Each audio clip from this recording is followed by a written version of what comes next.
of an African safari and may include animal kills and carcasses. Viewer discretion is advised. Welcome everyone to a wonderful afternoon out in the bush. We are looking at a very gorgeous open area called Impala Plains, but however no impalas over here, and this is Safari Live. Ready.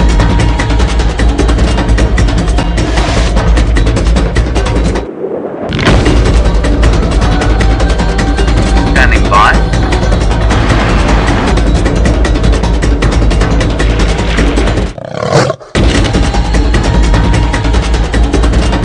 5, 4, 3, 2, 1. You are live, you are live. Welcome everyone to this wonderful afternoon. My name is Ali, and on camera with me today there's Rohan, and we are very happy to take you guys out on this beautiful winter afternoon. Like all of you know, this is a live and interactive show, so if you've got any questions or any comments, please feel free to send them through using the hashtag Safari Live, and we'd love to hear from you. Now, we came onto this open area in the hopes that there would be pretty much anything, and the irony of it all is that this area is called Impala Plains, yet not even one impala, which proves that even sometimes impala can be picky and they don't always want to be seen. So our plan for the afternoon is I would like to focus on either the very smaller things or the big ones. So I am looking for elephants, and also I'm very interested to see trees and birds this afternoon. I think it would be a nice afternoon to have more of a drive for the soul, but clearly also, and just to keep it very real, I'm on the way to check on the last position of Shadow's little cub, see if perhaps it's decided to stick around that area, or if maybe it's decided to cross following its mother all the way into Arethusa. So we're still a bit far away from it, about 10-15 minutes till we get to where Tristan and Seb had them this morning, so finger crossed, maybe we'll have something there, but who knows what we'll see along the way. Hopefully some very interesting things this afternoon. And I think I'm falling in love with the bush all over again, because it's starting beautiful yellow, and then we've got this beautiful blue sky. So I was actually just mentioning, I think it was to Megan, who's an FC today, and Alice yesterday, that I only feel like we're starting to head into proper winter now. And it's funny because we've just had the winter solstice and we are in, our midwinter, and now we're actually going to start heading into summer. But I feel like only now everything's actually starting to dry out the way it's supposed to look. And we can see a bit further away, and some of the leaves are even starting to get that more beautiful orangey color. So who knows? Whew, beautiful.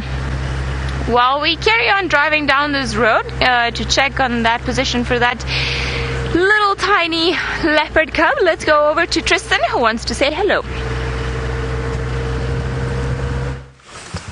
Good afternoon everybody, and welcome to our sunset safari. As Ali mentioned, my name is Tristan, and on camera today I've got Sebastian, and well, it's a beautiful winter's afternoon and the perfect day for an afternoon safari on this, the largest safari vehicle in the world. So it's a very warm welcome to all of you that are watching, and I hope that you'll interact lots with us today, lots of questions, lots of comments, and hopefully we'll have a fun drive.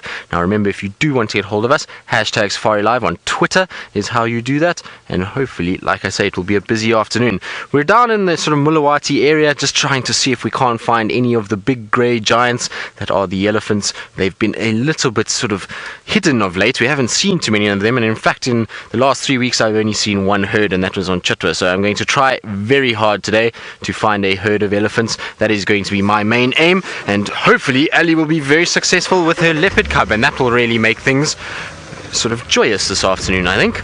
Now, we tried to have a little look at Rusty, for those of you that were watching pre-show, and Rusty was squeaking about and really making a horrible noise. So we tried to have a little look, and it seems like there's just a whole bunch of dust and grit that's between the pad and the disc on the front left wheel. So I washed it out as best I could, and it was sounding better, but it's starting to kind of feel like it's getting worse again. So I don't know what the story is. We'll try and see if we can't get another sort of bottle of water out somewhere, and just keep washing those brakes out until we get those stones and bits of sand and everything else that is inside there. The problem is that I want to go into the Mulawati riverbed, and well, we know that's full of sand, and so maybe this is not the best idea, or maybe it's going to fix it. Who knows? It's worth a bash either way, and we'll go and try and see what we can find and what we can do. Seb, I do apologize if this makes it worse. I will be very sorry. I just wanted to check down here in case there were any elephants that potentially were digging for water. We know they've been spending quite a bit of time in this area, so just wanted to come this way and have a little look. You can see here their tracks are in the sand, but not from today. These are from what looked like yesterday or the day before. Potentially when we all had a day off, the elephants were out and about, which would be quite typical. But we'll try and see if we can't find them, because there definitely was a herd at Inga's last night, and there was a herd on Vuyatela Access as well last night, so they must be around. It's just a matter of finding them. Now, we've got two of my favorite antelope just behind me on the right hand side here. Are you guys going to stay still? Let's see if our two boy nyalas are going to sit still. Yes, well, one has stayed still, the other one has run away. But look at that camouflage. You see how well that blends in? There we go. You can see just the backs, and that's why the whites are important, because the whites help match those highlights in the shadow. So with that dappled light, the darks and lights together really do help for this animal to blend in. And these are all young nyalas. These are not very big guys. You can see they haven't gotten too shaggy just yet in terms of their coat, and their coats are not that deep, rich chocolate brown that they do get to. They've still got a little tinge of that rusty color that the females, and when they're younger, have, and it's still going to get a lot darker. But this is the perfect place for nyala. In fact, we're at a junction with the road called Nyala Road South, and this is because they love these sections where there's deep riverbeds and drainage sections with lots of thick vegetation. It is the ideal place for nyala to survive. They really enjoy spending time in these thickets where they can find not only food but shelter as well. I always love seeing them. They're such pretty animals. Of course, generally what you see is just bits of fluff and horn behind a whole bunch of leaves like what we're seeing now. It's very seldom that we get them out in the open for long periods of time. They tend to be a little bit more shy and reclusive and don't really like to be caught out in the open. So in terms of filming, they're not the easiest subject, but they are very, very beautiful.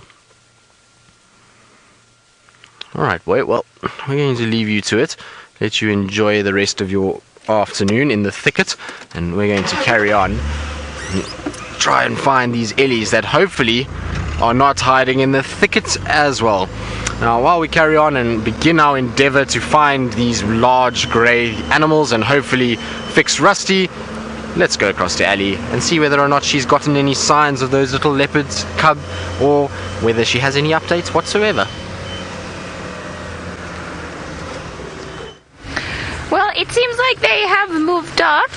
We checked on the last termite mound that's where Tristan had them this morning, but the little cub was not around. So I have a suspicion that maybe Shadow did come and fetch it and took it back to Arethusa, or perhaps it's hiding too well. Now, potentially because it's on its own, I don't want to go dashing around in the bush and, bundu bashing and everything else, because it is a tiny little cub, so we also want to be respectful and make sure that it doesn't get a fright or a bad experience with the vehicles around. So we're going to carry on down this road and checking. There are lots of high, beautiful termite mounds where it could be, so I'm just checking for any tracks or any potential signs of them being around here. However, where we checked in the last position of where they were gone. So I think it's safe to say that maybe Shadow has carried on moving, but I think, or I hope, that we're going to be able, or we're going to start seeing a bit more of her and of the little cub, especially because I think this morning the fact that she started vocalizing out of nowhere, that's normally a very territorial thing for a leopard to do. So I wonder if perhaps there wasn't something else around here that she wasn't liking all that much, or another leopard, because I believe there was another mystery leopard. This morning was the morning of the phantom cats almost. So it'll be interesting to see what happens in the next few months, but also both of her, Shadow and Tandy, have been pushing further into the core part of Djuma. So I'm sure we're going to be seeing more of them, and it'll be quite nice to be able to see another tiny little cub grow up, while we also obviously keep an eye out on the pride and joy of Shongile and Hosanna. So let's see. So far, no luck with tracks along the road. So if she did walk, I'm sure she took it all the way around that area where she crossed off and where Tristan had her. So this would be a perfect termite mound for them to be in. However, it seems that no luck. I would also very much like it for this afternoon for that male lion to start roaring, so we would be able to see him and, you know, get to the bottom of this mystery, because Tristan and I pretty much went walking in the same area and neither one of us got lucky. So suppose sometimes it happens, sometimes you win, sometimes you lose. But we'll be on the lookout as well this afternoon. And of course, well, if you guys see anything else happening around the dam camp, we always love to know what's happening around there, because I'm so surprised the elephants have been so elusive lately. This morning there were tracks for them everywhere, but I think maybe they're a bit too cold and they decide to go further into the thickets where it's slightly a bit harder to find them. Now it's very dusty here, and I see there's a helicopter flying up above us. So I feel like I'm eating all the sand. It's almost like a storm. By the looks of it, it looks like the Kruger Park's helicopter. It's not too far. The boundary between us and the Kruger Park is not too far away, and sometimes they jump on the helicopter to either do aerial census or to capture poachers, or, you know, just to do certain patrols. And I was looking online recently and it was quite interesting. Apparently there was a helicopter that landed in the middle of one of the roads in the national park and caught some poachers in the act. So that was pretty amazing to see that there's so much that's been done currently just to curb poaching of any species of animal, because we all know rhinos are under threat, but as the months and the last few years have gone by, it seems like so have been the lions and the elephants again, up to an extent. Right. I keep looking on all these termites mound with the hope that they'll be around. Seems like there's nothing around here, so I'm gonna go and look for some more beautiful trees and bigger things. But while I do that, let's go to Tristan and see if he's gone to the Molawati and if maybe he'll get lucky. Well, we're not in the Molawati at the moment. I'm just doing a big loop around from central side. I'm going to go around towards Batalia and then down towards the Molawati, but no luck so far of any sort of signs of mammals anywhere here. We had a few hornbills that flew away from us, probably because they really didn't like the sound of Rusty as much as we didn't, so that's probably why, but it's okay. I'm sure it's going to come right. It seems to be getting slowly but surely a little better.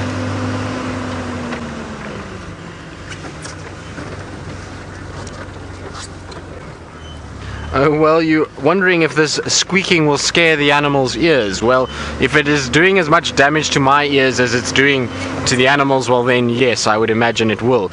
But funny enough, actually, this morning with the Shadow and Cub, they didn't seem too phased by it, and none of the other animals that we've seen, the Nyala earlier, just watched us as we came squeaking past, and so for some reason they don't really react to it too much. I don't think it would be a sound that they would want to hear for hours and hours on end, so following a herd of elephants I don't think would be the most ideal thing for hours with said squeak, but I don't think they worry about it too much. It kind of just comes past, and they've heard worse. They've had helicopters chopping above their heads, they've had trucks driving on the main roads that are squeaky like this, and so it's just something that they'll kind of take notice of, and once we turn off then they really don't sort of worry about it too much. But a bit of silence is quite nice.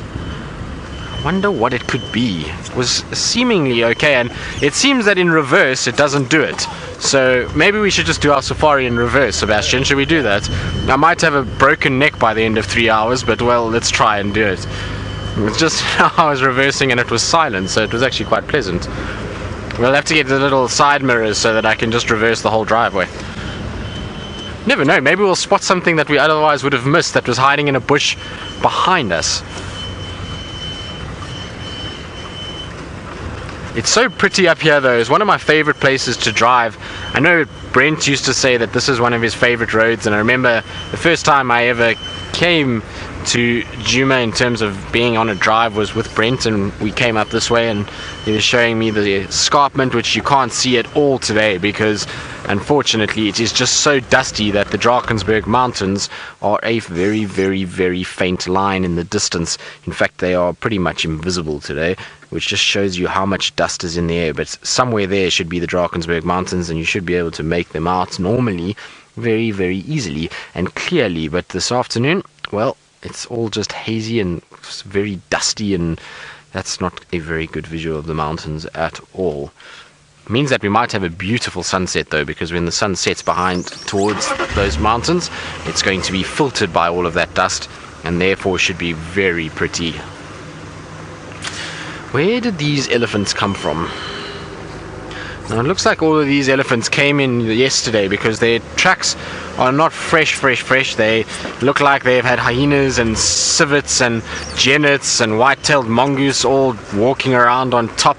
So not fresh tracks at all, and they're the same ones that go all the way around and back towards the Mulawati and then up towards the dam. And they must have spent the evening last night at the dam itself, because they were the dam itself. They were Trosana last night.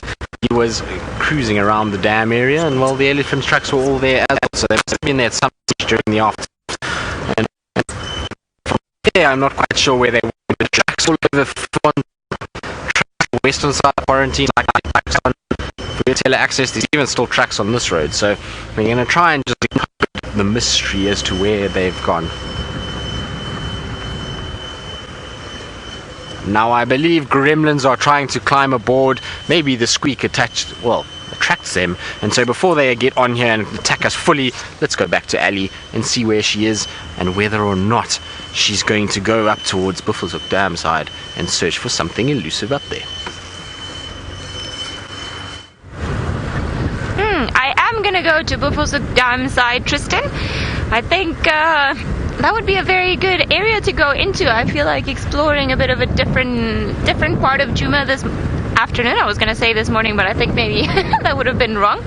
It is quite windy out here in the open, so we're covering again one of the open areas just south of quarantine, and I am surprised by how much colder it is here in comparison to some of the other areas. I mean, it is in the middle of the afternoon, so this shouldn't be happening. So I wonder if this is perhaps why some of our very beloved Impala are not anywhere to be seen.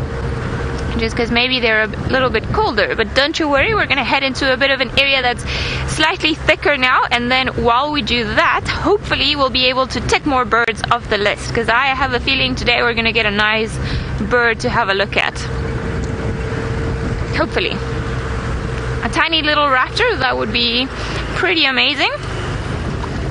Maybe with a kill, if we can hope or have big dreams for this afternoon. And I see all these lion tracks from this morning going exactly to the same spot where we left them. I wonder if this mystery lion is gonna come out and show itself. Reveal yourself. Again, maybe I should do a bit more of a tree research and find out exactly what it is that, I can use as a magic wand and command the cats to come as we wish. That would be pretty epic. Although I'm not too sure that'll actually exist. Okay, talking about wonderful birds, let's go all the way to the Masai Mara with James, who's got one of the funniest looking birds around.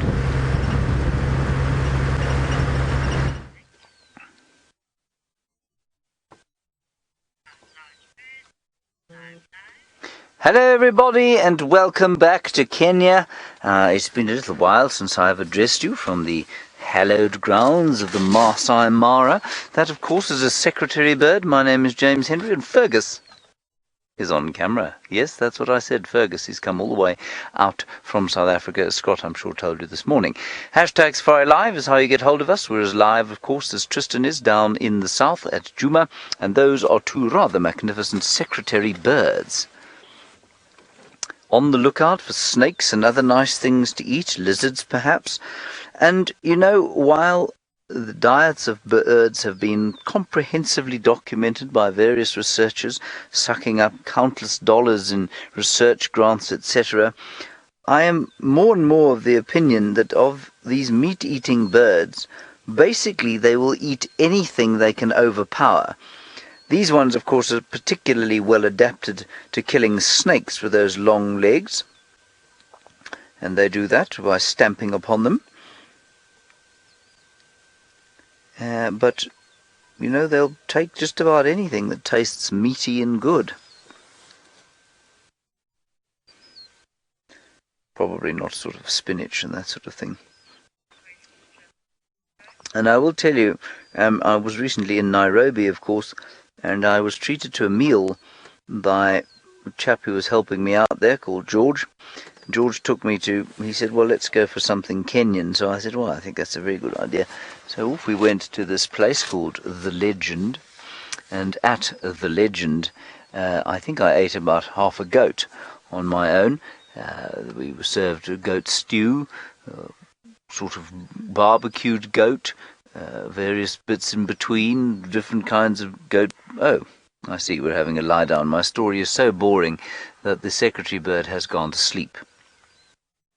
Anyway, we did have some spinach as well, but unlike me, the secretary bird is not going to be having any spinach. They don't like spinach, they only like meat. And sleeping.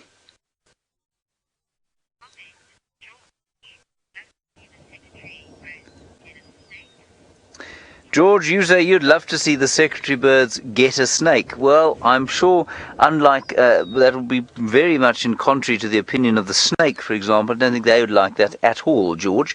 But yes, I would quite like to see it myself. I've only read about it, and I will just tell you that behind us there is some rather intimidating sounding thunder, and I will tell you that because of the imminent television show coming up, if it does start to rain, we will probably make a run for home.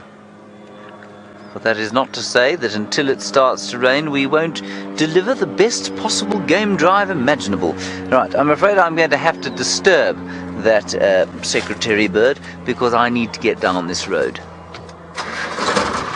I don't have an enormous goal for this drive other than to go sort of towards, I was hoping to make it all the way to the Chitwa crossing, and it just, well, it'll depend what we find on the way. I haven't explored that particular part of the northern Masai Mara Triangle or Mara Triangle, so maybe I'll be lucky there. I'm so sorry to disturb you, sir, or madam, whatever you are. Now what's interesting, if they try and take off here, what's interesting is that they often, now watch this thing take off there, Ferg. If it takes off, you'll see they have to have the wind with them. They're so heavy. No, that one is just going to run. All right, let's head back across to South Africa, where Ali, I believe, is on the hunt for leopards, and I don't know if she's told you about it or not, but Hosanna was seen sitting on the sign yesterday at Djuma. A wonderful, wonderful picture that they had of him sitting there.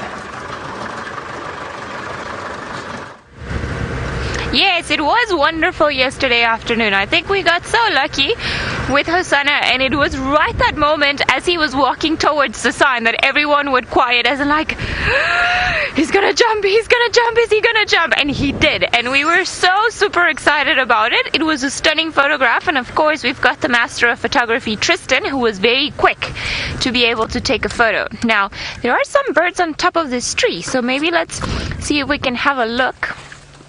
Oh no, don't fly away. That's not nice.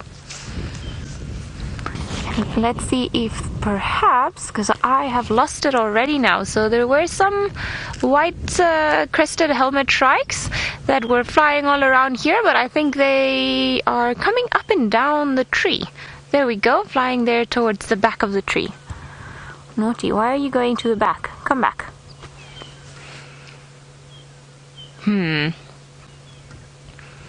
And we can hear the magpie shrikes in the distance. Seems, however, that these little ones over here, that they have moved off and flown somewhere else. They keep coming up and down, so I don't know, Ron, if you want to try. There's one that I can see underneath the tree, the bush at the back, to the left. So around here. Maybe we'll be able to get them there. Oh, yeah, they keep coming back up. Let me just... There we go. Yes. Hello, little ones. We finally have managed to find all of you, the mysterious white-crested helmet shrikes. Now, often, and even in the bird books that we have got, I don't know why, but for some reason it was always believed that they would always fly in flocks of 7, and you would always find 7 of them together. And like I said, funny enough, on my bird book, there is a picture of 7 of them all together. So maybe that's where all of the superstition came from. I'm not too sure. Ooh, off they go. And they've been flying around all throughout. But I have counted other numbers of white-crested helmet shrikes are together. I've counted 9 of them together. I've counted 3, so I'm not fully convinced that they're always in groups of 7. Now, let's see if perhaps there was a smaller one fluttering around, and I think maybe that would have been a good one to try and take off some more bird lists. But where has it gone now? I think we're going to have to carry on, perhaps. But look at them. Let's count them all together. If there are 7 of them, I will laugh, because that would be too ironic to even start counting. So, let's see how many we can see from here. So there's definitely no stop flying around. Alright. Let's see with the binoculars. I can definitely see 1, 2, 3, 4, 5, 6. Oh my goodness, maybe there's a 7th hiding in the... Oh my god, there was! It was a group of 7. That is very funny. Beautiful little things. So, who knows, maybe the book people or the birding people know something that they haven't fully disclaimed. There is no particular reason why they would only be 7 of them, as it's constantly believed. Maybe that it's just some sort of ratio between how many eggs they lay and how successful they are in raising their little ones, which is quite interesting. Now, there's another very similar bird to this one, but we don't see it all that often around here, and it's pretty much the brunette version of this bird. Let's call it that way. And I call it brunette because it's a lot darker, obviously. It's entirely black, and then it's got a very beautiful dark red ring around its eye.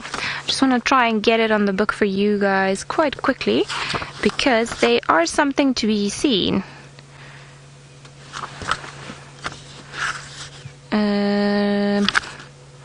Come on, book, you can help me.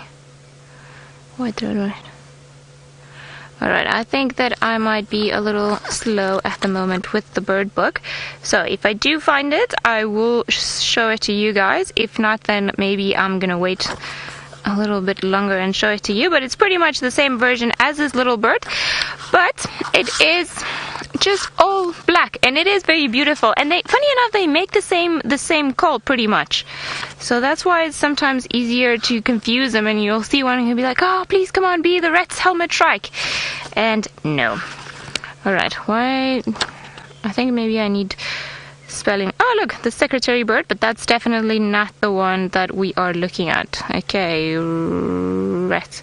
I don't know why I can't seem to find this bird now, so maybe what I think I'm gonna do is just gonna carry on so that you guys don't have to stare at me looking at a bird book, and then I'll find it for you guys and we'll have a bit of a look. Also, no time like the present to start looking for beautiful things. Seems like James has left the secretary bird, but let's go over to him and see if perhaps he can find us a new beautiful bird from the Mara.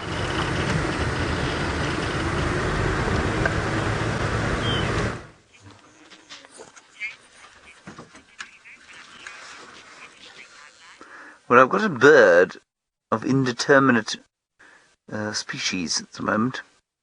I'm learning the birds of this area. That is a young bird, and I think it's a chat of some description. We get sooty chats around here. They tend to have flashes of white on the shoulders, and I think that thing did, as I saw it flip up onto the tree. But I'm afraid, other than that, I can't tell you. I will try and find the sooty chat. This is one of those Balanites trees, or torchwood trees. And Balanites aegyptia, if I'm not much mistaken. Let me just quickly check on my application, my bird application. East African birds, taxonomic index, chat, search, Sooty chat. Yes, that's what it is. Well, that's what we're going to go with anyway. Female sooty chat. Found here and on the well, sort of found here actually. Could be a north...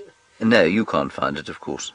In fact, it's either that or a northern anteater chat, and given its distribution, I'm tempted to go with northern anteater chat as opposed to sooty, because the sooty's distribution is slightly further off to the west than we are here. Well, in theory, you could find it here.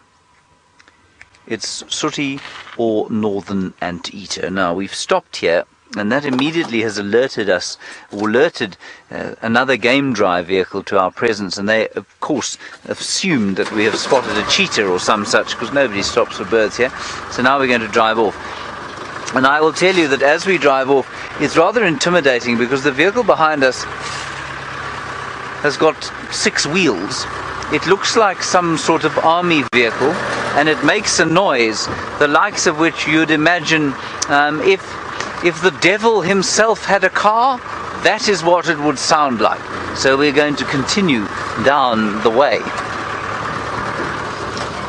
Now, most pleasedly, I don't think pleasedly is a word, but I quite like it, Tristan has managed to fix Rusty, and he'd like to tell you all about his trials.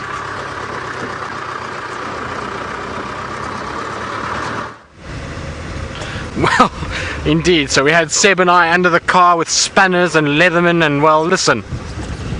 Silence. Yay! So all is very well now. Things are good.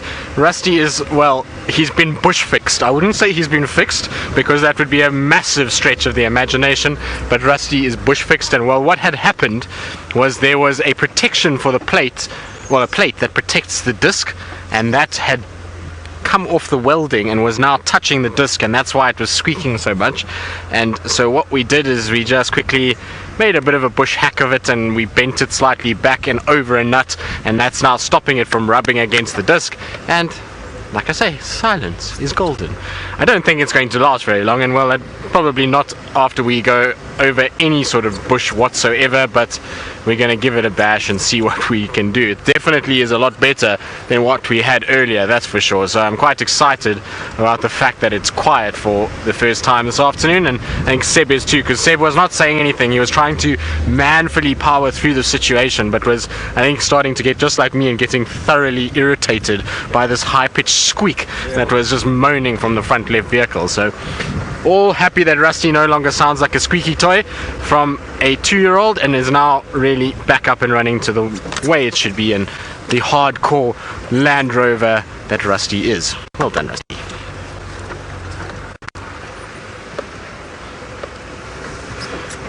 So appreciate it too, well, I'm sure, Sylvia, because I can't imagine how annoying it must be to have a constant squeak going while you are sort of watching, and particularly if I know a lot of you sort of do other things and let it play in the background, and it would have been quite annoying to be able to have that. But what we have found is things that I have not seen for a few days, and they are the stripy zebras. What they are doing where we are now, I really have no idea. We're right on the edge of the Mulawati, and this is not really terrain for zebra. Zebra shouldn't actually spend much time in thickets like this. They prefer short grass, open areas where they can see predators coming, and so not very common to see zebras in thick, dense river foliage. But, well, these guys have decided, and I wonder if these are not the 2 young boys that Ali had the other day that were play fighting. I only see 2 of them at this stage. I don't see any more. Oh wait, is there more coming in the back there, Sev? No, it's an Impala. So it looks like the 2 young males, or a female and a young one. I can't really see very well. It's very difficult to sex young zebra. The reason why is because there's no sort of discerning features other than the stripe underneath their tail. And there's the Impala I was talking about that was moving. Well, it's dropped its head down now, so you can't see it, but it's behind the zebra on the left and should hopefully show itself just now. But underneath their tail they'll have a stripe that comes down, and one will be thick, which will indicate female, and the other is very thin, which indicates male. So without seeing those stripes, it's very difficult to determine whether they're males or females from this distance, and particularly when they're sort of hidden by a whole bunch of foliage and bushes and leaves and trees. And so So hopefully they'll come out a little bit further and we'll be able to see. But it almost looks like a mother and a calf from what I can see. Or a foal, should I say. It's not a calf when it comes to zebras. But I can't see nicely. It looks like it though. Which would be a very strange situation. It's not common for females to be separated from a herd. In fact, actually, I've seen another one coming out from the right-hand side. Seb, I thought I saw another one somewhere.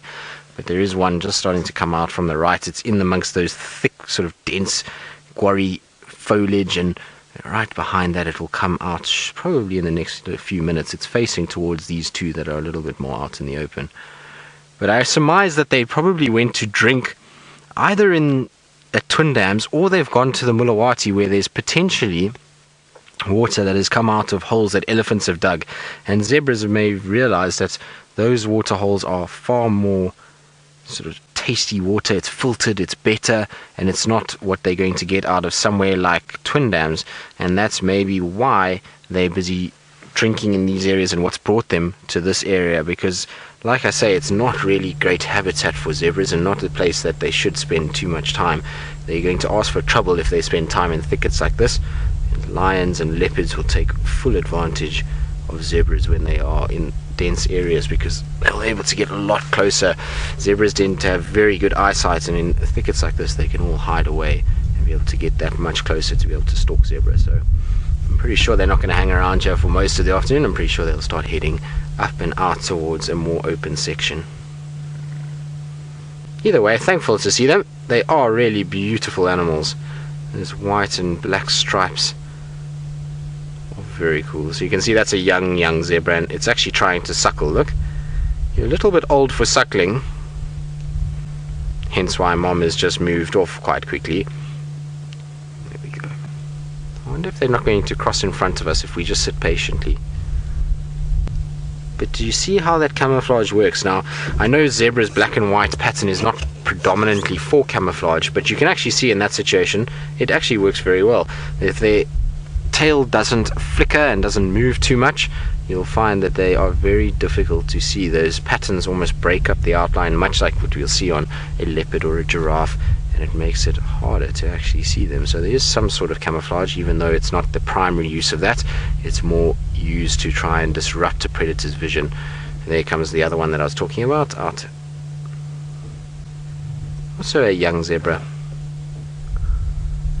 I wonder if the rest are not down in the riverbed. The riverbed is not far at all, and they keep sort of appearing from that side. So I wonder if they haven't just had a drink and now they're coming out of the riverbed towards this more grassland open area. There comes mom.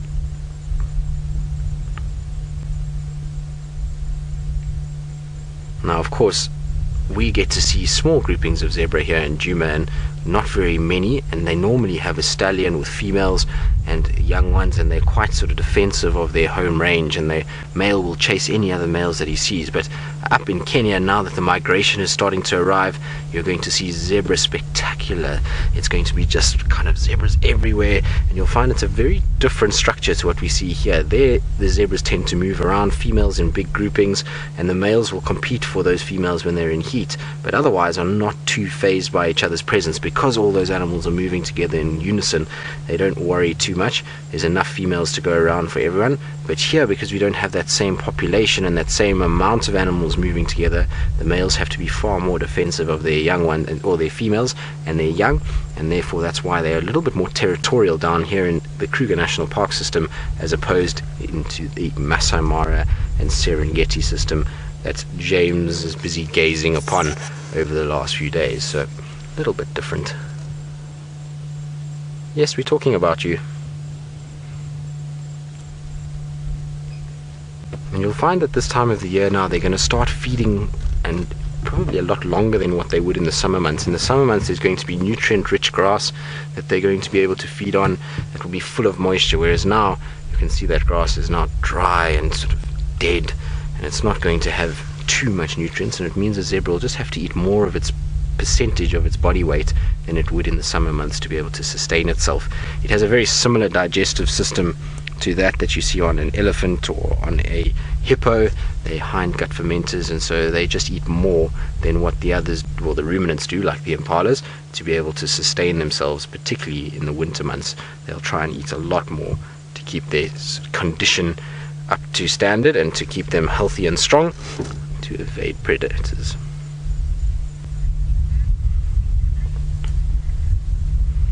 Now, these guys are probably one of the most beautiful animals we have out here. There's stripes, there's black and white contrast, and they really are phenomenally good looking. But Ali has got probably one of the most beautiful birds that we see in this area. And I'm so happy it managed to stay here. We felt it was a bit too good to be true because he's right next to the road and he hasn't flown away. So, hello, beautiful lilac-breasted roller. And I know this is quite a common one to see around, but I think they just have some of the most striking coloration that we see out here for all of these creatures. And I think every time I look at such a beautiful bird, what gets to my mind is just how the animal that we're looking at, he actually doesn't have those colors in its feathers. And by that I mean it's pretty much a game of visual games, of optical illusions. So you see, most birds will only have certain colors on their feathers, and they will have the melanin. There we go, beautiful. And they will just have the melanin, and the way that the melanin is layered on their feathers and the way that it refracts the light, then it appears and gives them different colors. And it's just pretty much, they don't have those colors. We will always see them that color, but if we were to analyze them properly using very advanced technology, we would just be faced with a pretty much dark bird. So every time you see them and you see these striking beautiful colors, I just can't really, I don't think my mind can actually comprehend that what I'm looking at is not actually exactly what it is there. So it is quite interesting, isn't it? I think every time you see them, you're like, oh my, it's incredible. Now, I did manage to find the bird. It took me a little while, which was quite a bit embarrassing, so I apologize about that. So we were looking at the white-crested helmet shrikes, which are this ones over here, and then you see, funny enough, there's a flock of 7 around here. Now, there's nothing about them being 7. It just says on the bird book that, you know, it occurs in groups of 2 to 10 birds, but funny enough, there's 7 there and we just counted 7, so maybe today is a day of lucky coincidences. And then the other one that I wanted to see is this one, Red's helmet shrike. Now, we also get them in this area, and every so often we see them, and there was a small group that used to come along Simbambili quite a lot when we used to work there, but I still haven't seen this one's a Djuma, and these ones are just so interesting. I mean, don't they look very, very nice? And again, very dark, and then that beautiful ring red eye that they've got. Alright, let's carry on our way to Buffelshoek Dam, see if perhaps there are any other birds around here. Ooh, but before we do that, I just want to check a tree that's down here. I wonder. Now, hopefully there won't be a warthog down here that's going to come and kill me. Are you? You are. Interesting. Now, this particular plant that we're looking at here, then we've got, I don't know if you guys have heard it before, we have a very beautiful tree called the African weeping wattle, and the leaves are so nice and so soft that often it's used to either make bedding, so you'll collect a lot of it and you can sleep on top of it, or more commonly than not, a lot of people use it as toilet paper. Now, when you start learning about trees, there's a beautiful, that one, and then we've got this one. Just want to grab, I don't know if we'll be able to see it here, but this is actually a false thorn. So this is a species of acacia, and now it's got a lot of tiny little thorns. I don't know if I can show you guys, just little hook thorns on the back of the bark. So often when you come and you start learning about the trees, they warn you, watch out if you're looking for the weeping wattle, because there are other trees that look very much like it, however they have tiny little thorns that might hurt you. So here it is, the nemesis of everyone that thinks that, oh, it looks like a weeping wattle, let me grab it. And then very characteristic of beautiful acacias is the tiny little leaves that we have on each side. So good, I haven't seen this tree. This is my first one to see here at Djuma. And I wish I could perhaps show you the tiny little hook thorns that there are here. Maybe if I grab a tiny little leaf and put it on the dashboard, you guys will be able to have a bit of a closer look. But they are so tiny and so minuscule that it will be very hard for anyone to see them. Now, I know this might not be, but all these tiny little dots that you guys can see there, all of those are tiny little hook thorns. So obviously as the plant gets bigger, then the thorns are going to get slightly bigger. And even if I go like this, I can already feel the roughness, especially here at the tip. I'm sure you guys can see it a bit better over there. Very interesting little one. Good to see that you're around here. Let me plug myself back in so that I can keep in touch with the rest of them. But good. I didn't know this one was around here. Maybe we should start a tree list. That would be quite interesting. Alrighty. I'm going to carry on to Buffelshoek Dam, but while I do that, let's go over to James and see what other birds he's got for our bird list.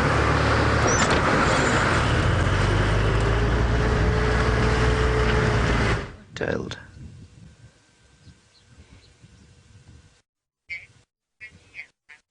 Well, I've got a bird. It's I want to tell you that its identification is proving somewhat difficult. It is a cisticola of some sort, I believe, and more than that, I'm really struggling to tell you. It's got definitely a whitish sort of fan to its tail, and it goes. That's the sort of call that it makes. So it's not, I don't think it's a croaking cisticola, for example. There are lots and lots of cisticolas in Kenya. So I think we should probably just go through a few of them, shall we? It's not the Aberdare cisticola. It is, could be the croaking, but I don't think the croaking sounds like that. Oh, that's what the croaking sounds like in this area. Those ones look a bit confused by that, don't they? No. The croaking is also quite yellow, which these ones are. But I don't think that's what they are. Anyway, they are some form of cisticola. Could be a white-tailed cisticola. I'll just play them quickly. No, they don't occur here. Can't be them. Anyway, I'll do a little bit more investigation. I think I definitely need a book rather than just the app. And they're sitting on a young Balanites, I think. Isn't that nice? See the little white tail there? Oh, beautiful. James, you want to know which bird species benefit the most from the winter months? Out here, James, I don't know. I'm not sure that there are necessarily any birds that by default would benefit from the winter months. These are very yellow birds indeed. Just the birds. Birds. Birds. He's not interested in the birds. James, you know, the winter months, winter hardly occurs here at all. It is cooler than it might be at other times of the year, but really it's not. We're so close to the equator. And I don't know which birds would benefit most from this time of the year. I suppose maybe the oxpeckers, of course, because the migration is in town. But otherwise, oh, I don't know. The grasses are all nice and tall now, so the seed eaters perhaps. These things are beautiful. I mean, they really are quite special. Any ideas, anybody? Send them through. #SafariLive. Apologise for my incompetence at this stage. Still learning the place. I agree, Linda. You say you love how they look like they're made of gold. Yeah, I agree. Trilling cisticola, perhaps? No, none of them are yellow like this one. I mean, this is dreadful that I can't find this straight away. Might be a white-tailed. They're making a very, very sort of, oh, what's that? No, it's not that one. They're making a very pleasant swizzling sound. Oh, here we go. Well, just as I found it, Rebecca said she thought it was a pectoral cisticola. Rebecca, why did you think that? Why did you think it was a pectoral sand testicular? Ah, I see. Well, let me just try and find the pectoral, which I did find and have now lost. They are quite yellow. There, you can see it there. The immatures are quite yellow. Let me play the sound. That's not what they sound like, though, is it, Fergus? No. No. I'm afraid not, Rebecca.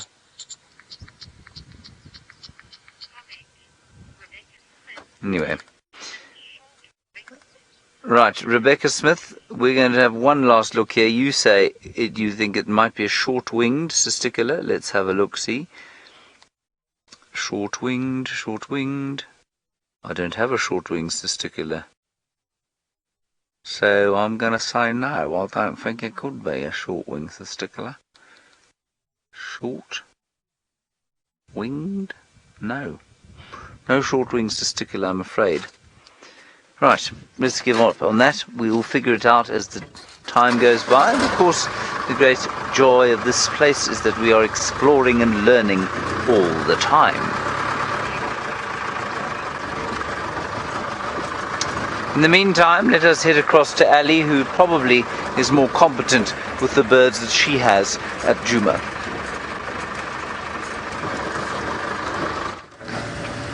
Well, we might be more confident, but we're looking at the Great Migration over here, all the way from Djuma Game Reserve to Buffelshoek Private Nature Reserve. So, there's quite a large herd of Impala that's been moving up and down. So, you see, James, we've also got our own little migration going on here. And it is one of the largest groups of Impala I've seen all week. Look how many there are. There are about maybe 30 or so of them all around the bushes here. So it is quite wonderful to see them all here. Hello. Very shy Impala, all of you.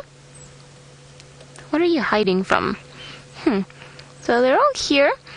Again, we've got a very nice breeding herd, and I can just see a few young males and, of course, a dominant male. Probably the last one, the lucky one that got to mate with all these females last, and now he's going to enjoy the company for the rest of the year until the next rutting season comes around about May next year, and then he's likely going to be the first one that gets kicked out of the group. Very beautiful. They are not in the most ideal of places. They're all feeding on the guaris and the trees that are just a bit too complicated to maneuver with the camera. But I think for now we're being able to have a very nice view of them, all of them feeding. And it was quite funny because they were all crossing the road one after the other, and obviously it wasn't as dangerous as the crossings that we've been seeing in the Mara, or where wildebeest and zebras and springbok or gazelles, they have to maneuver around crocodiles and lions and leopards. I think this was a less of a scale, but I think it was equally terrifying for them, because as soon as they saw us, they all started running across the road. And luckily we don't want to eat them, so they're all going to be fine. I think sometimes it must be really tough being an Impala. They have, however, done studies on the Impala just to try and decipher precisely that. Like, do they live in constant fear? Are they constantly stressed? Or do they have a normal life? Funny enough, it was discovered that their stress levels are not higher than some of the other animals. They just become alert very quickly, and when they become alert, that's when their stress comes up. But they live a pretty good life. They do not live in constant terror or fear that they're going to get eaten by anything else, and they seem to enjoy life pretty much as some of the other animals do, which was quite a relief. For a while there, I was a bit worried that maybe they were quite stressed. We're still far away from Buffelshoek Dam, so we're going to carry on going in that direction. No, and they're alarming at something. Oh, just a confused mate. While I figure out what's going on with them, let's go over to Tristan, who's still got some of the beautiful stripy creatures.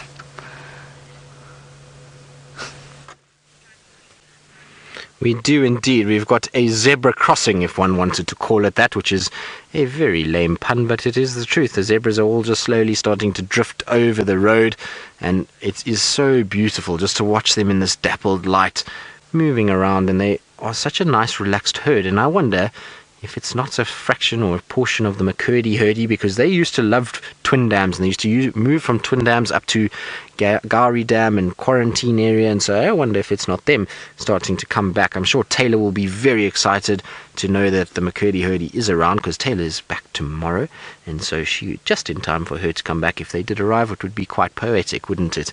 So nice to see them, and they've been really, really special to us. They've kind of just moved around us and been very relaxed with our presence, and it's been quite nice just to spend time with the stripy animals that they are. Edith, you're wondering if zebras and antelope sweat. Well, yes, they do. So you will find zebras in particular produce quite a bit of moisture, and that's why you'll often find insects landing on them. A lot of the time there are certain types of flies that are trying to sequester moisture, as well as salts that come from that sweat and come through the skin. It's much like horses. They also have a bit of a sweat to them. So that is true. They do that, and there is a constant supply of insects around trying to take advantage. And that's why, look at that zebra's skin. You see how it twitches all the time? That's from all the insects that are landing on it as it's sitting there. So it's an automated response by the skin that is very sensitive to be able to chase those insects off. Now, of course, they also have the oxpeckers that also aid in doing that. So zebras are quite lucky in that they've not only got a very twitchy skin, but they've got companions like our red-billed oxpecker that's sitting on top there that are able just to help keep them nice and comfortable and clear of insect life. So well done, oxpecker. And oxpecker looks like it's having a fine time. Maybe it's just like us and is enjoying the view of the zebras as they move around. Of course, every now and then you'll find the zebras will chase them off. Unlike with us, the zebras tend to be leaving us alone. So much nicer to us than they are to the oxpecker, that's for sure.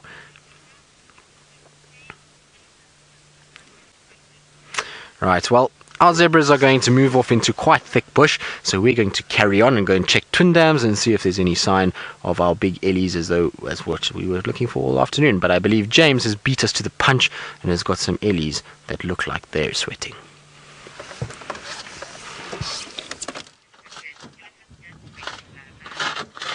An elephant that's sweating? I don't think they're sweating. Elephants are not able to sweat as far as I'm aware. I think these chaps have just been throwing mud at themselves. And oh no, it's not the same one. There's a lovely cow at the far left-hand side of this herd. Sorry, not the one you're looking at. She's got two enormous tusks. She is unfortunately now hidden by a youngster with her. This is a beautiful sighting, and I will tell you that across the way, through this little gap there, you can see the zebra in the top left-hand corner of your screen. There's some buffalo down there as well, and that's the sort of area that we're going to head. Oh, there's a tiny elephant there, Ferg. Really, really small. There we are. About the size of a warthog. A little bit bigger. With his mum just walking up behind him.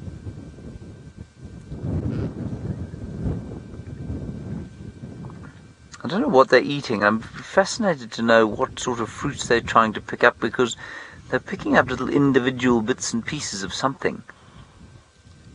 But they don't seem to be picking up, you know, great big pieces of grass. I think the little one was having a bit of a snooze.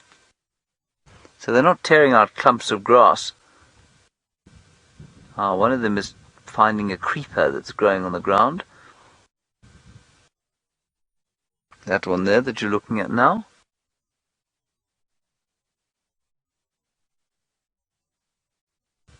It's a very pleasant little sighting, and you know, 1, 2, 3, 4, 5, 6, 7, 8 of them in a herd, about the same size as the herds in the Kruger. Just rather more space to roam in this particular area because, well, we can see them.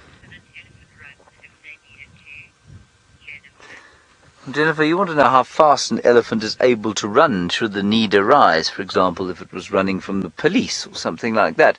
How far could it run? Or how fast? I would say an elephant could probably hit around 50 kilometers an hour, plus minus, which is just over 35 miles per hour, so pretty fast. Much faster than any human being.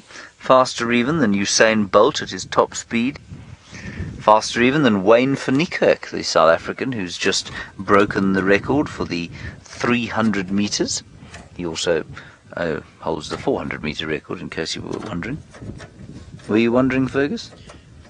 You knew, though. Was privy to that. You were privy to that information. Good, good. I'm on his Twitter club. Oh, you're part of his Twitter fan club. Excellent. And oh well, you say for such huge animals they are very elegant. They are indeed very elegant for such enormous animals. I don't think I think they lose that elegance when they start to try and run, because they run at a sort of fast walk, which isn't really a run at all. They don't actually ever leave the ground, which is the definition of running, of course. But yes, while they're walking or sauntering gently across the plains, I agree with you. I think they look very, very elegant.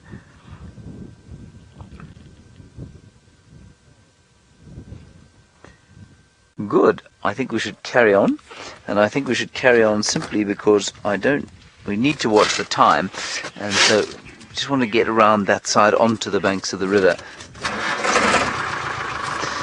Richard, you say, can a female elephant or a cow with big tusks be known as a tusker? Definitely. Why not? I don't see why not. So yes, I would say that a large tusked female elephant could definitely be called a big tusker. I don't think that quite qualifies. I think a big tusker's got to have really very, very big tusks. Now, Ali, as the winter and dry season takes hold at Djuma, seems to have found some respite. And I'm just going to take a guess at what she's going to be looking at. I'm going to go with 4 hippo.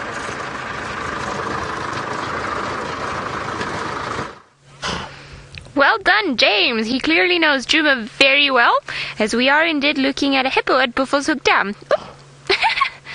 I would take it that was his way of either snorting at us or sneezing. So let's consider sneezing just because it's a bit friendlier.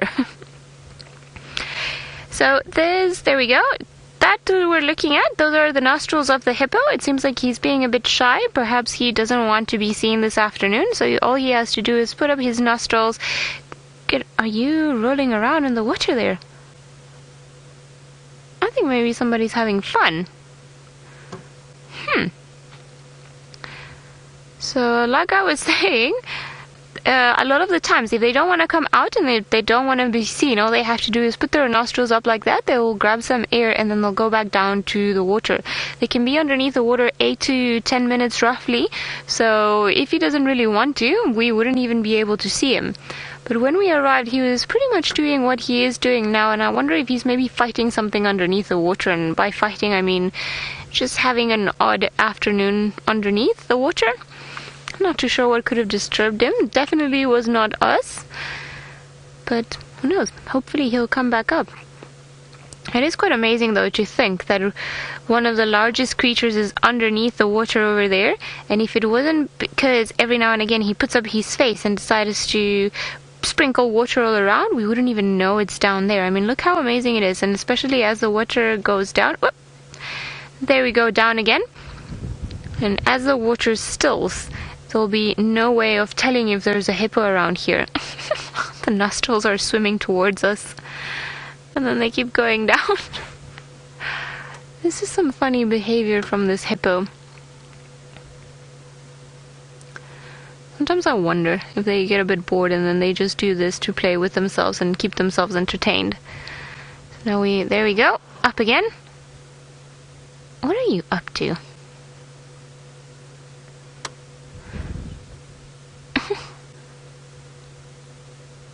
I think maybe now he's going to calm down and just stay down there.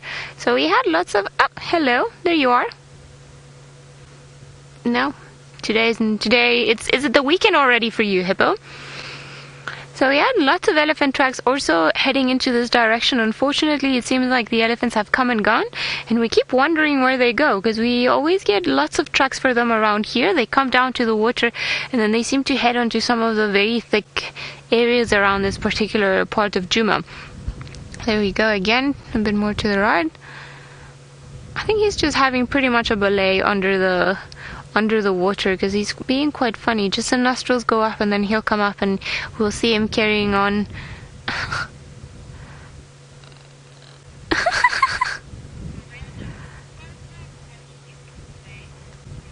Lorena, you say you love watching hippos play. So do I. This is being very entertaining for now, and I'm not too sure what, if maybe he's playing that he wants to be a croc. Where are you going? He keeps going underneath and then doing exactly this.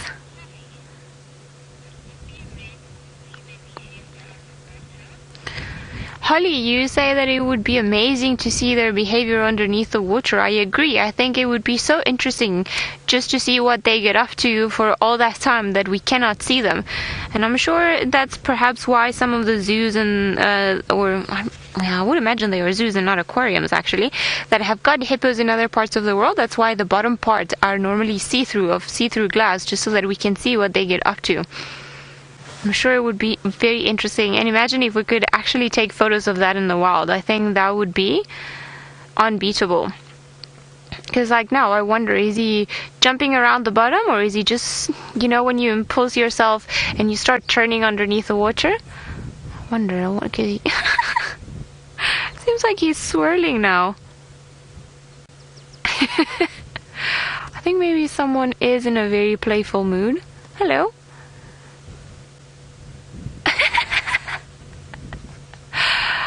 Oh, you pretty hippo.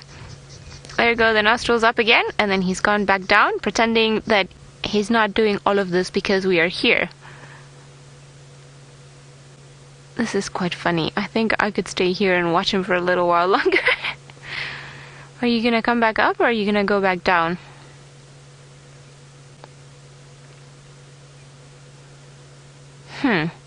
Seems like maybe someone has decided to be back down. And now that the water is still, look, we don't even know where we should start looking for it, because everything has just gone pretty still. So roughly in the area where he went.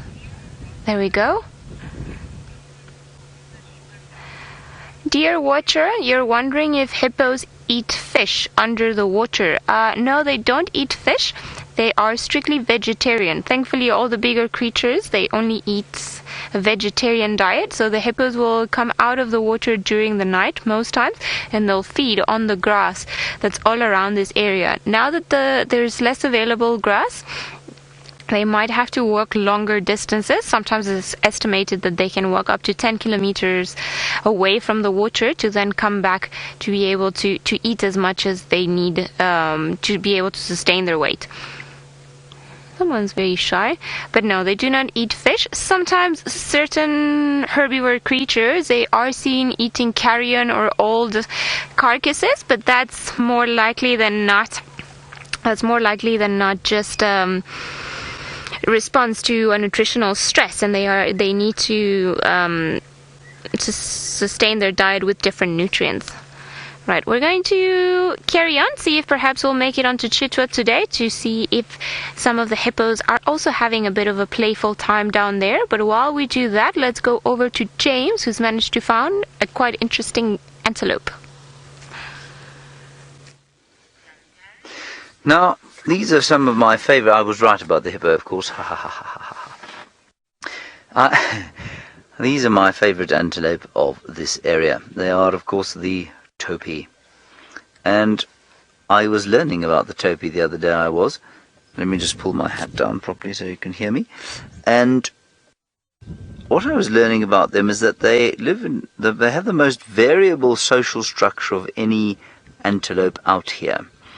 And it's quite difficult to understand because it varies from the sort of harem structure of the Impala or wildebeest all the way to completely sort of without territory and just sort of random agglomerations of males and females, all the way across to this thing called a lek system.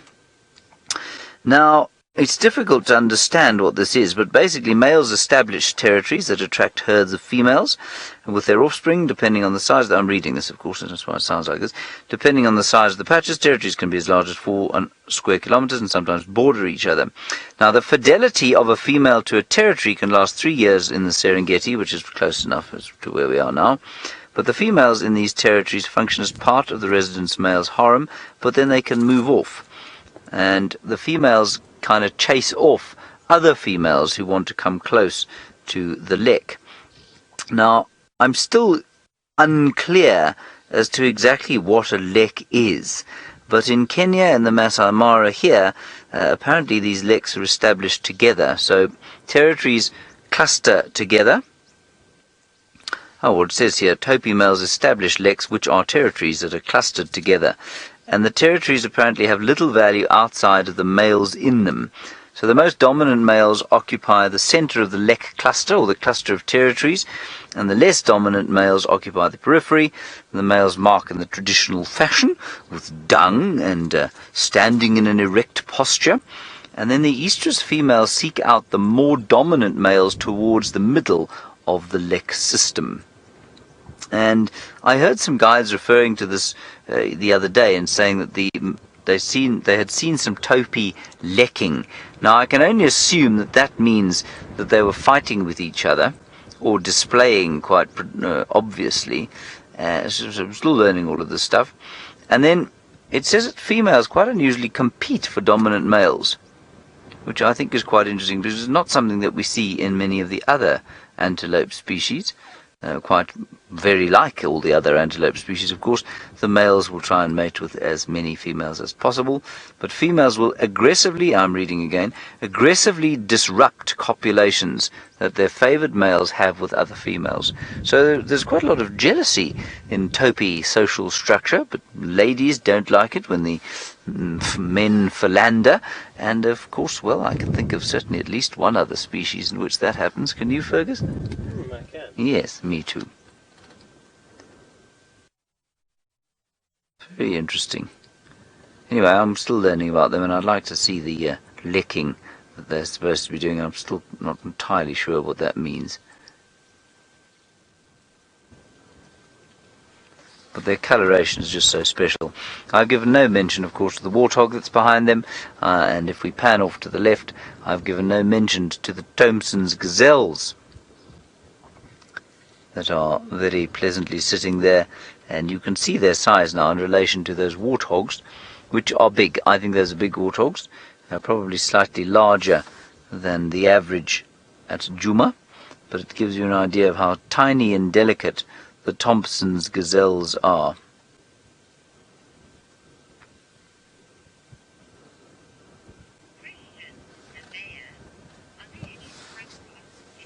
Now, Amaya, you say, are there any springbok or springbucks here in the Mara? No, there aren't. This would be the sort of equivalent. It's about the same size as a springbok, looks about the same.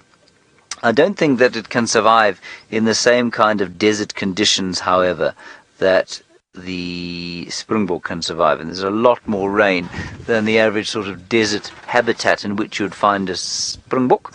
So you'd find them in southern Africa, in the Kalahari and up into Namibia, in the really dry areas where there was probably less than 350 milliliters or millimeters of rain a year, so about 12 inches and below, you'll find springbok. But here, I think we have up to 900 millimeters of rain in some years, but probably an average of around 700 or 800. I think they're really rather special. I mean, apparently they do like quite dry areas, but not, this is not a very dry area. Mixed feeders, they eat fresh grasses, they eat browse during the dry seasons. So, much like Impala actually, these chaps will browse and graze depending on what it is that they depending on the season. Tracy, you want to know if albinism has ever been seen in them? I imagine it probably has. I think leucism is probably slightly more common, and that certainly does happen. Now, we're having a bit of a Topi interaction here. I think we might get some lecking, perhaps. Those look like bulls congregated on the left. That looks like a bull, and he was with some other bulls. Does it look like a bull, or does it look like a cow to you? I can't even tell the difference yet. No, that is almost certainly a cow.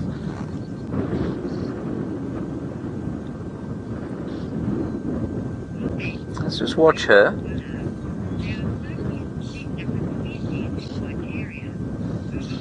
Now, Gubawala, that's a long time since I've heard from you. You say that, so thank you for getting back hold of us. You say there are so many species in one area. Well, that's the thing about this place. And I think it's, compared with Djuma, it's probably slightly overemphasized by the fact that you can see so much further. So I think if you were to take all the trees out of the area between Drakensberg Road and Quarantine Clearings, I think you'll find that you'd see just about the same. But because there are so many trees there, you don't see the same. No, I don't know what these things are doing. Now, Mayor, you want to know how many males there can be in a herd of antelope? Now, Mayor, that's an impossible question to answer, and for once, not because I'm an imbecile. It is impossible to answer simply because it varies so much. And it varies from antelope to antelope, and it varies, of course, from season to season. So in a herd of Impala, for example, there will be no males in the herd for some of the year, one male for other times, and many more males at other times. In the herd of Topi here, I think it'd be very much the same. When they're lekking or setting up their territories, I think you'll find that the females, they'll be in, if you looked at a group, the herd structure is probably quite loose, and so you'd find lots of males and females together. But if you looked at a wildebeest during breeding season, you'd find one wildebeest in a very small herd of females. But those herds are so fluid that it's impossible to say with any sort of degree of accuracy how many there would be. Now, I am going to continue from here, this rather disappointing lekking display by one of the world's most beautiful antelope, and certainly the world's fastest antelope. Tristan, however, has managed to find the tracks of the quarry that he has sought since the beginning of the drive.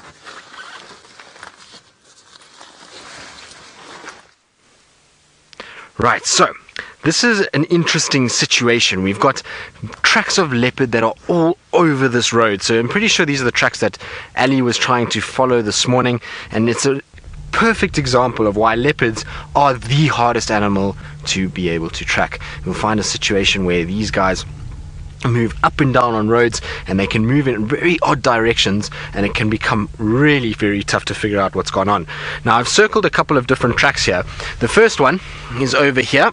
So we've got tracks that are going in two directions. So if we have a look at the back, there's toes here, 1, 2, 3, 4, but we actually have a lobe, 1, 2, 3, and toes, 1, 2, 3, 4.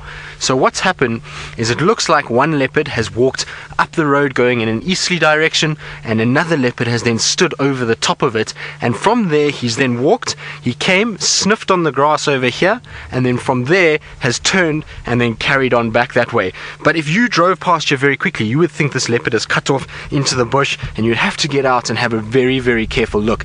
And from this we can then determine how these leopard tracks work as to who was where and at what time. And what it looks like is that it looked like Tingana, potentially a big adult male leopard, walked through here in the course of the night, and then Hasana over the top a little bit later. And I wouldn't be surprised if Tingana maybe scent marked here, and then Hasana came and sniffed to see what this big male leopard was doing here and who was actually the one that scent marked. And I wouldn't be surprised if he did a little phlegm and grimace and worked out actually whose scent was here. So a very interesting set of tracks to see, and amazing to see the sort of size difference. Those tracks there are quite small in comparison to the leopard that's walking to the east, which I will show you hopefully now. I circled its track a little bit further ahead so you would be able to see it.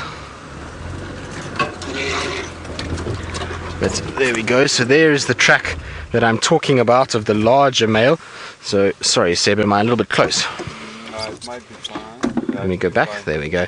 So that's the larger male leopard track that we've got, and I'll show you a quick size comparison between these two tracks so that you get an idea of what I'm talking about. Now, of course, I'll need my trusty grass for this, and so I'm going to quickly just grab a track. Now, where is Hosanna's track going the opposite way? Of course, now I can't find it. But let's take one quickly of this first. So I'll just go there. Oh no, I've broken it now. Whoopsie. Okay. There we go. Now give me 2 seconds. I'm just going to quickly get Hosanna's track where I can see it, because otherwise I'm going to get this all confused all too quickly. Now, there we go. So I'll be 2 seconds, and then I'll be able to show you guys exactly what I mean. There we go. Okay. So, here we have Hosanna's track, and here we have the bigger male. So you can see in terms of width, quite similar, but much longer on the bigger male. Now, I've also seen another track that I want to show you quickly while I'm here, which is for little Shongile, who was here the other day. And these tracks are much older, so not very visible at all.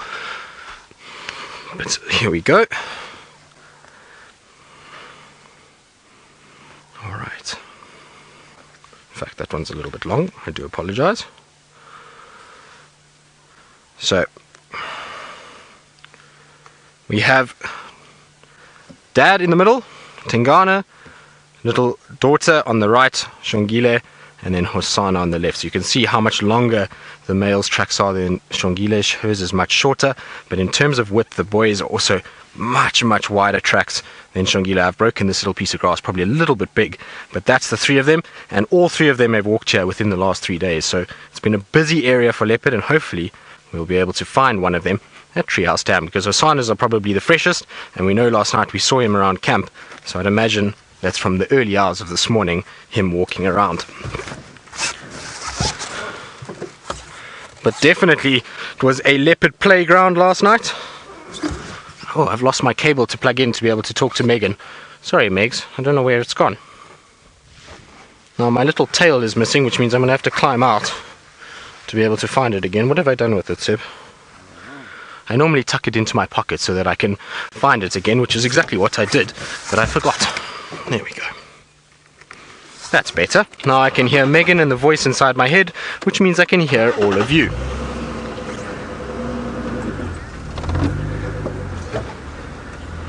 Right, well, I'm going to carry on with these tracks and just see where they take me and how they go, and whether or not I can find one of these elusive cats between the three of them. I know the Shongile ones are very old, and probably in all likelihood I won't find her, but Hosanna's tracks are definitely ones that are worth having a look. I'm not 100% sure we'll find him, but we're going to definitely try our very best and see if I can't find him somewhere here at the dam, and if he's not there, then well, I'll check down towards Gowrie Main to see if he's not crossed out.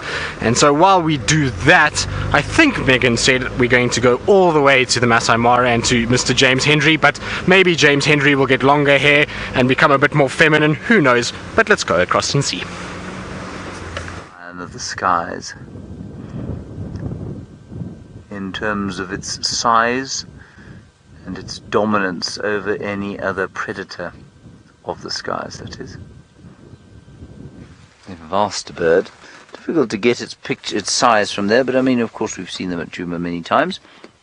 And despite its vast size, it only weighs about 4 kilograms, which is just under 2 pounds, which I don't think is particularly, no, not 2 pounds, sorry, just over 8 pounds, or 9 pounds. And that despite the fact that it is, well, sort of, what is 80 centimeters? 80 centimeters in inches is about, well, there's 12 inches, plus there's 24, 60, so call it 30 inches tall. So it's quite light for a bird that size, and of course it's because its bones are hollow. And he'll be looking for lizards and other birds that are walking sort of gormlessly through the grass, thinking what a lovely light this is. Perhaps even a small antelope that we would find around here. You might find a steenbok or so. You might find a dik-dik if you were very lucky. And I suppose in the forest you'd probably have a couple of duiker. All of which would be fair game for this massive bird. And the wind is starting to come up a bit, but this time completely from the opposite direction from the way that it came yesterday. Rebecca, is it raining at camp? It looks like it might be from where I'm sitting. But there's no rain at camp, that's excellent. Our camp is just underneath that big cloud, Angama Mara. Magnificent lodge. If you've ever been to, or ever intend coming to Kenya, well, have a look at it, because I've got to tell you, I think, well, its owners, of course, very, very experienced, and they've taken all that experience and created what I think is probably one of the most beautiful lodges in Africa. What I like especially about it is that none of the staff are dressed in khaki colours. They're all dressed in blue and red, which I think is so cool. James, you want to know what the wingspan of the Marshall Eagle is? Well, I think it's, let me check for you, I think it's just over 2 meters. I had it checked here. Wingspan, yeah, just over 2 meters, 2.2 meters or so, which is about, well, 7 feet. 7 feet, I guess. That's pretty wide. Pretty wide indeed. There is a lone Topi, obviously not into the lecking thing.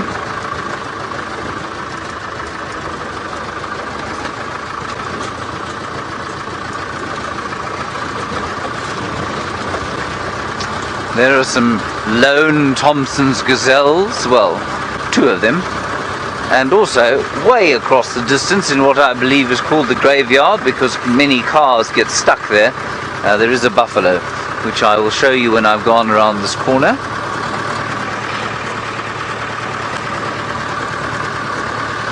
And we're heading still towards the crossing that I was hoping to see. And I think rather than go to that buffalo, let's head across to Ali, who's infinitely more attractive, and she's also glowing in the golden sunset.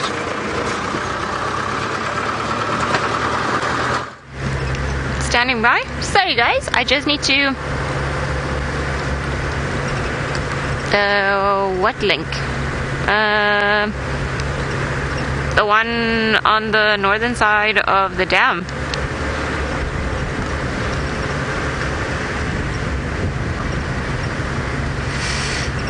I think so.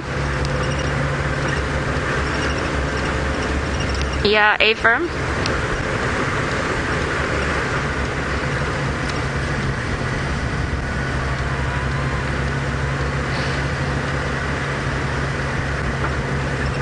Okay, copy.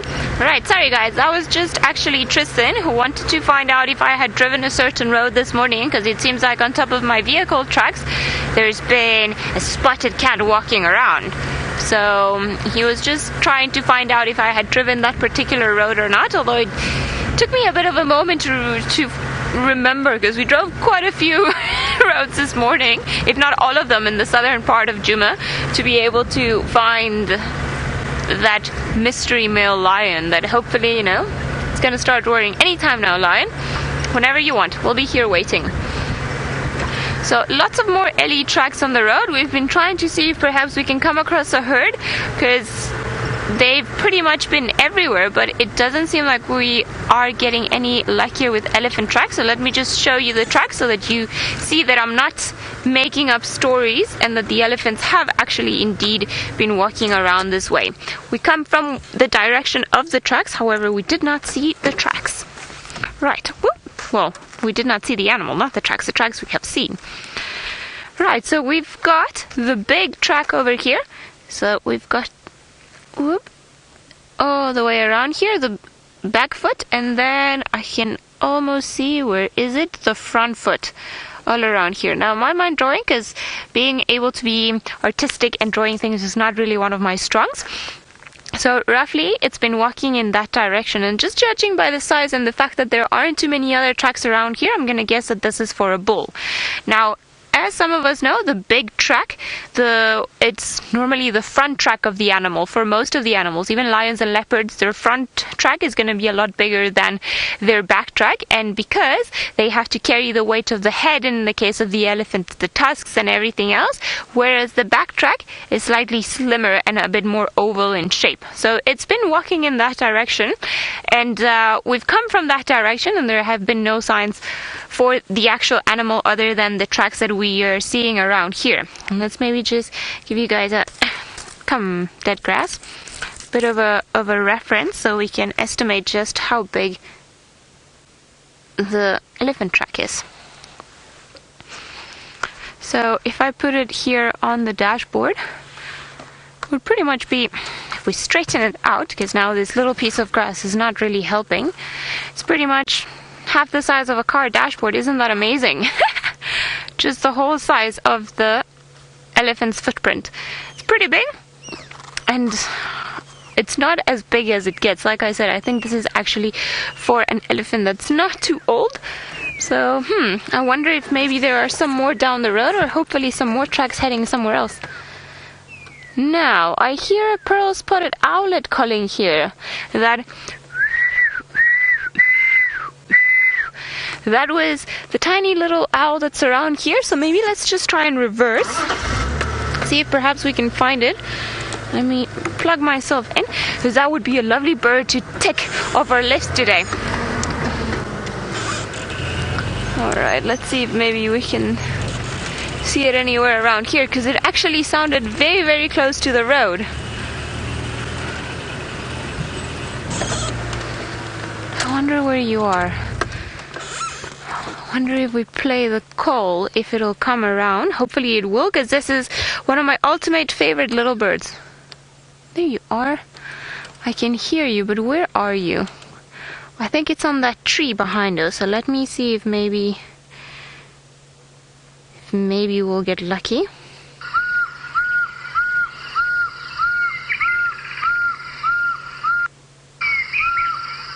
Okay, this...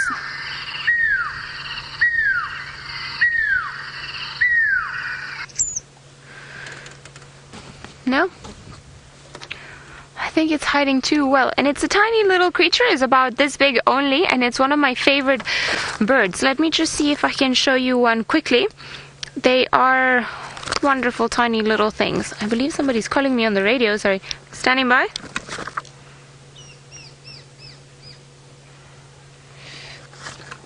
I haven't seen any this afternoon.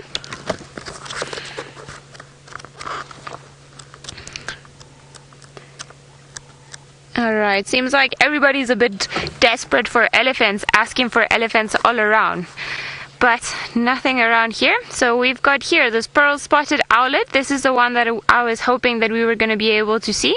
This tiny little one that hunts during the day and during the night. And it's easy to distinguish because it's one of the smallest ones around here, but also because of these two fake eyes that it's got at the back. Now it's got those two fake eyes as protection so that any potential predators might believe that it's actually looking at it and not facing and giving them its back.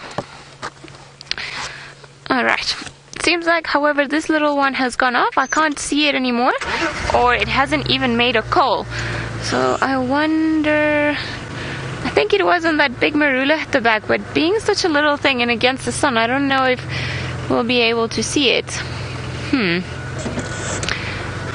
We're going to carry on going on to Chitwa Dam, but while we do that, let's go over to Tristan and see if he gets lucky with the elephants.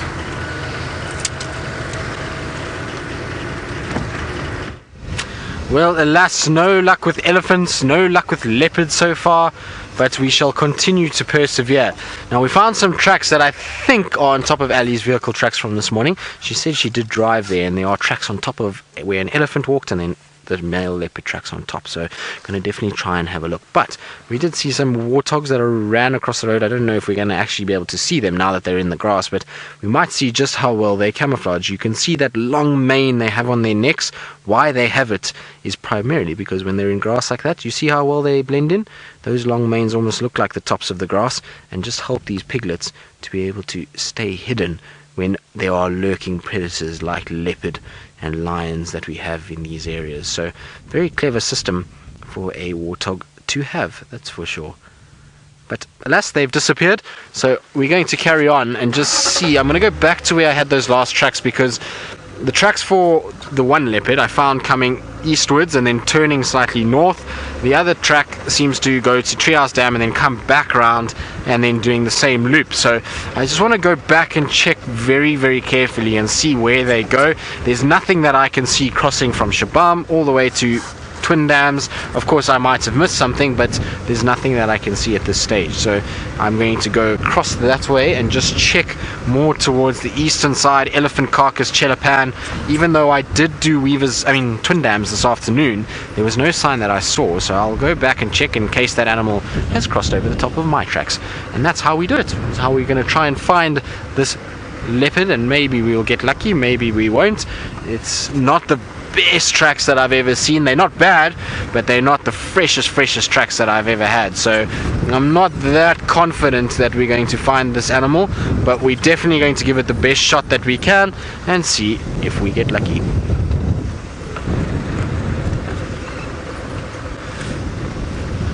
Now it's getting to that time of the day where it feels leopardy. It feels like the right time for leopards. It's cooler, the light is at that perfect angle that you would want to see a leopard in, and so, well, one can wish and hopefully they will appear. And I really don't know what's going on with our elephants. It seems like they're ghost elephants at the moment. They come in and maybe there's somebody that's walking around at night with elephant shoes and is stepping everywhere all over the place, making it look like elephants have been here, but alas, there are none. So I don't know who it is that's playing a practical joke on all of us, because, well, it's not really that funny anymore. I would love to see these guys in this area. Now, this is where I'm looking very carefully, because I also had tracks for a leopard coming down from Treehouse Dam, coming up this road on our left hand side and then cutting across here. So I'm going to just quickly jump out here and have a little look, and while I do that, I believe James Hendry has got a beautiful view of some striped animals in an open big landscape.